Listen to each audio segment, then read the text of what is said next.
So I raise to move that the total provision of 1,489 crore, 53 lakhs, 5,000, grant number 16, major head 2055, police at page 192 to 248 of the budget be reduced by rupees 1, that is the whole amount of the grant, 1,489 crore, 53 lakhs, 5,000, do stand reduced to rupees 1 to discuss the style and functioning of the police department. Motion moved. Now you may initiate the discussion. Sir, thank you. There are many areas, sir, that I would like to make a submission, areas of serious concerns as far as the functioning of the police department is concerned. And I would like to focus firstly on the road safety, sir. Road safety. And when I talk about the road safety, I would also like to bring to the notice of this August House that according to the Motor Vehicles Act 1988, there's a provision for formulation of standards for road safety, road infrastructure, and control of traffic, the safety of vulnerable road user. So we know that many precious lives were lost as a result of fatal accidents cases. And we also know the reasons which causes these fatal accidents. So, cause number 1 is the undisciplined way of driving that I would like to discuss in this August House. And secondly is the road condition, where people are facing this fate because of the condition of the roads, besides the causes number 1, which I have mentioned, the undisciplined way of driving. And number 3, sir, the careless and reckless parking of vehicles in the middle of the road, especially the heavy vehicles, sir. So, the National Road Safety Policy 2010, which the government of India feels the need to bring out this policy. This policy specially targets the protection of vulnerable road users, including the pedestrians and bicyclists, by requiring their need, sir, to be considered in road design and construction. So we may recall the unfortunate incidents that took place in Pun Ursula, the Dauki Road, sir, where twice in the recent past, people of that area have to face death because of the condition of the road. And the latest one was where almost the entire family was killed along that road for not being able to have a proper view of the road.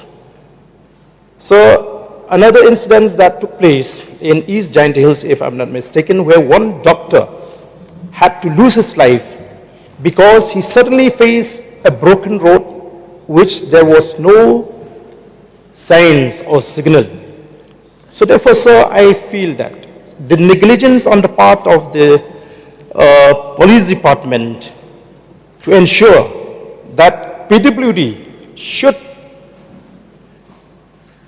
erect prominent signs in those areas where roads were broken, where heavy vehicles park their breakdown vehicles. These are the things, because what pains me more, sir, is that as a society, we are becoming indifferent to these kind of incidents. But when you visit those families, especially families coming from, the poor section of society, where a deceased happened to be the sole bread earner of the family, and many women have become widow just because of the failures on the police department to take seriously note on the need to ensure road safety for the road user, the pedestrians, and even the drivers also, sir. So, sir, the National Road Safety Policy establishes that the Indian government, meaning both the central and the state, hold joint responsibility for reducing fatalities through a multi-pronged approach based on education, engineering, enforcement, and emergency care. It calls for creating a national road safety board, improving vehicle road design standards, strengthening licensing, and implementing trauma care services. So, safety in infrastructure design.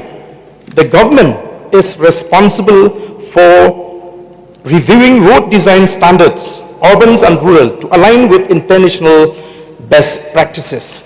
So, sir, I feel that the department should pull its socks to reduce the number of fatalities, as I've mentioned. And we should make use of the provision of the Motor Vehicle Act, sir.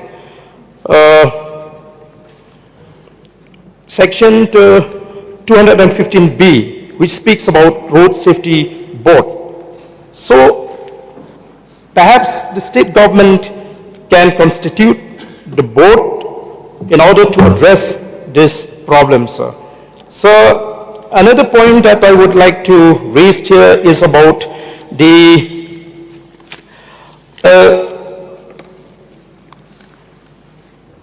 compensation as far as the road victims are concerned.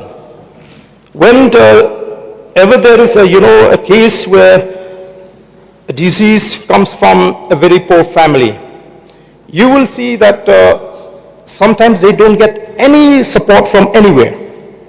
I remember when two instances happened where the disease succumbed to their injuries because of the hit and run of these convoy belonging to the ministers. Until today, I was told that they didn't get any support. They didn't get any financial assistance from the government. So when it comes to compensation, according to the provision of the Motor Vehicle Act, in chapter 12, there is a section which provides for claims tribunals. And if you read this, we can understand that this is a provision which is meant to provide support for the victim accidents. And I will read just one portion of this 166 application for compensation, sir.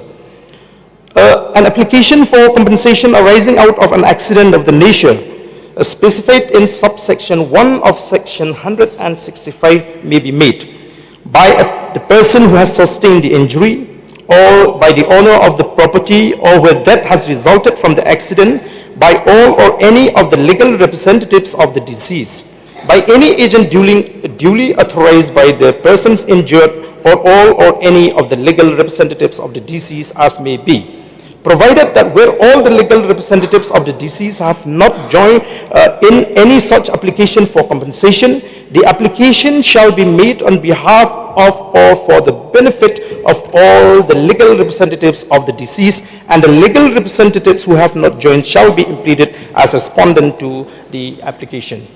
This is where I feel the police department needs to facilitate the families, especially the families who are illiterate, who are not educated, who cannot approach anywhere, who cannot depend on anyone. So, sir, I feel that it would be a great consideration on the part of the government for the poor people to avail of this assistance. So, I would also like to speak about the traffic regulation. We are all, encountered with the traffic menace in our state, especially in Shillong city. So, sir, I think that the government needs to improve its traffic management by applying strictly the provisions of this Motor Vehicle Act, sir. And we have seen, sir, the manner in which most of the drivers are driving their vehicles. If you talk about speed, if you talk about drunken driving, if you talk about overtaking, when there is already a jam. So therefore, sir, I feel that the government should should invoke these sections strictly so that we can discipline the drivers who are driving the vehicle. And I'm sure that if we can impose stricter regulation on the driving community, it will automatically help to reduce this traffic jam in the city. I have seen with my own eyes, sir. If we follow the line or the queue, somehow there will be a flow of vehicles.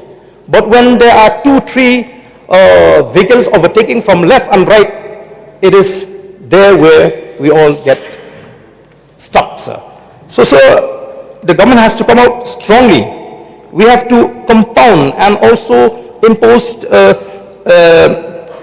fine heavily on those who violate and who aggravate the situation, sir. So, sir, I hope that the government will try to improve the traffic movement by imposing heavy fines to those who violate the regulation. So,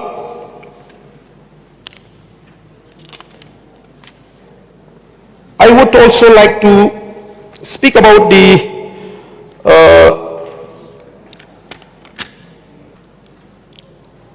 conduct of checking by the police, sir. Sir, I always find that the police violated the provision of the Motor Vehicle Act.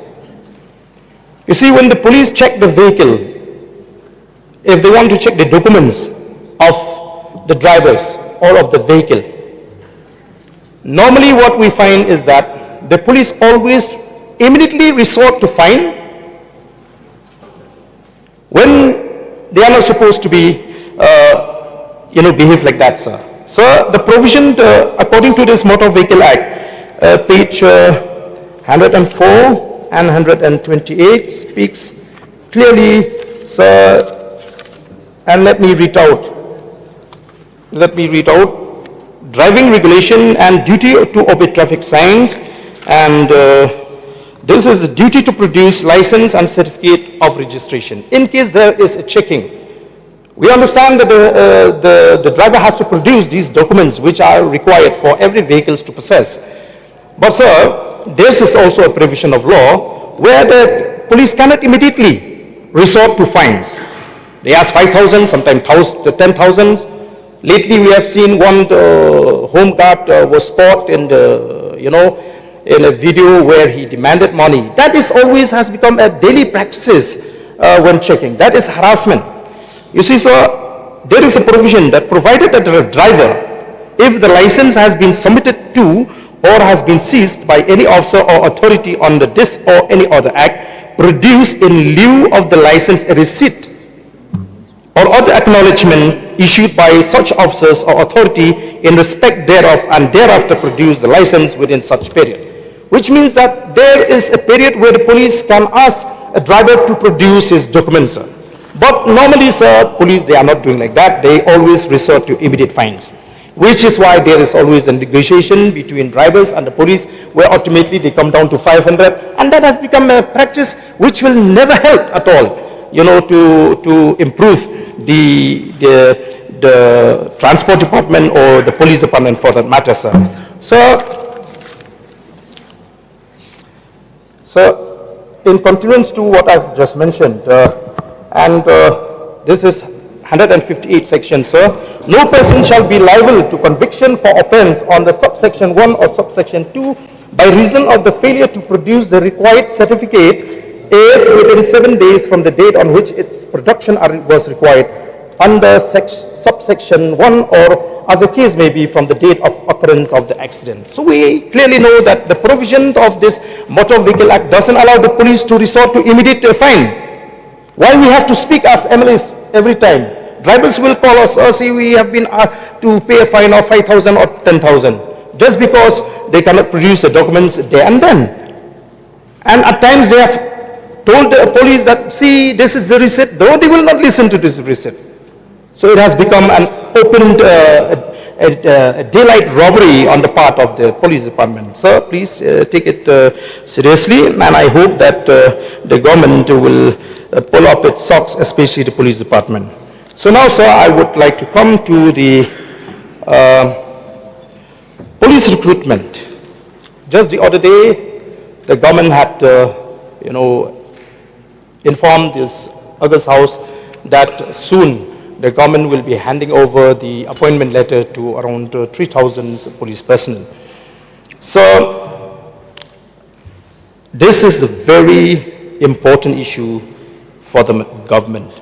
So, as far as recruitment is concerned, on behalf of the voice of the people and on behalf of the youths of the state, we want the government to ensure that the government leave no room for manipulation as far as the recruitment is concerned.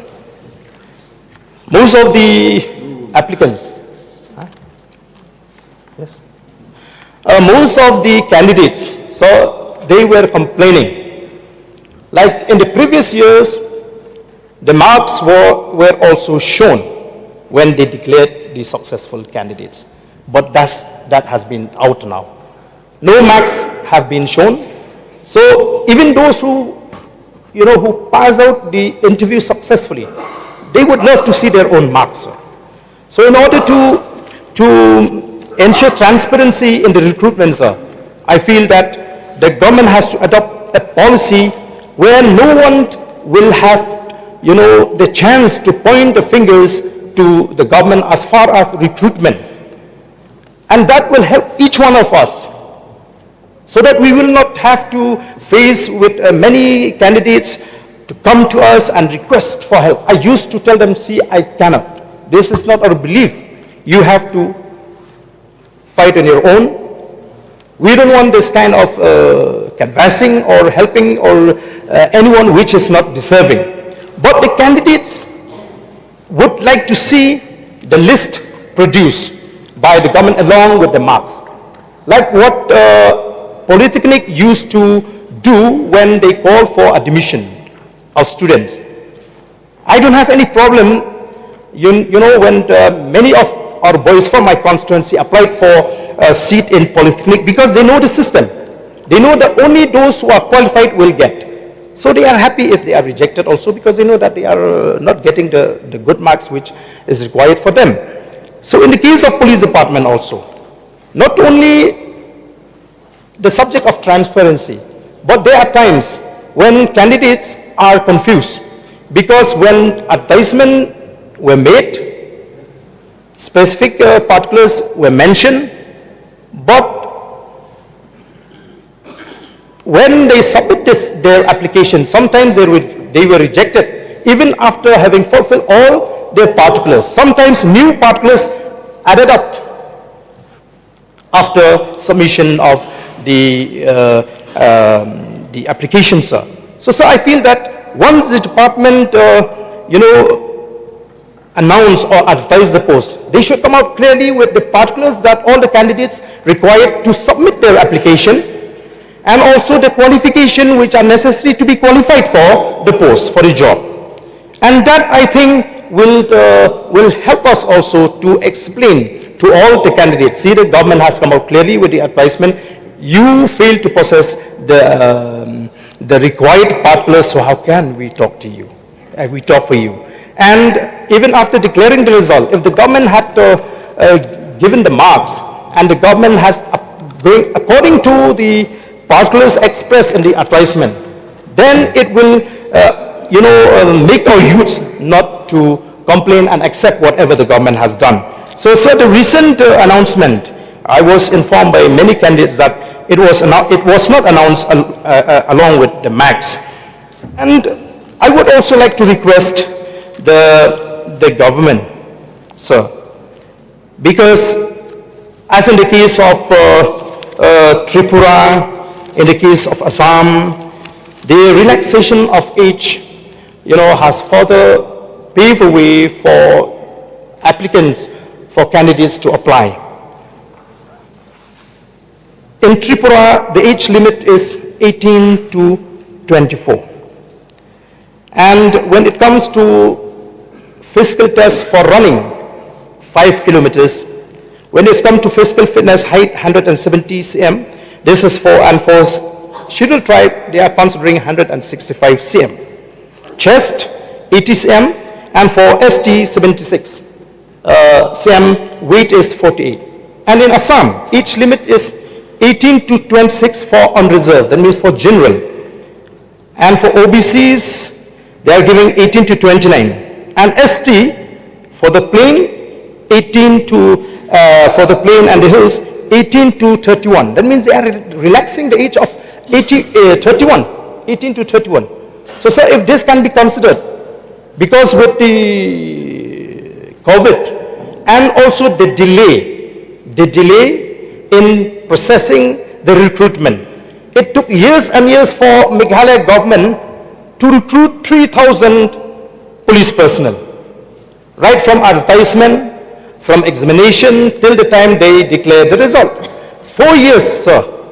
And suppose now we are sitting on the vacancies of 1,000, and if it takes us 1 year just for advertisement, how much it has, affected the youths if we don't consider the age. So, sir, I feel that relaxation of age, if the state government can follow what the Assam government to increase from 18 to 31, it will be a great service of this government to the educated and unemployed youth of the state. Sir, therefore, sir, I feel that I need to raise this issue because ultimately it will also, raise the image of the state as a whole.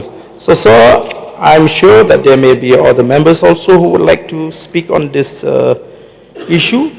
So, I think these are the areas of concern where I have made my submission, and I'm sure that the government will make a consideration. This is not for me, but this is for the entire state and especially for the youth of the state. With these few words, sir, I resume my seat.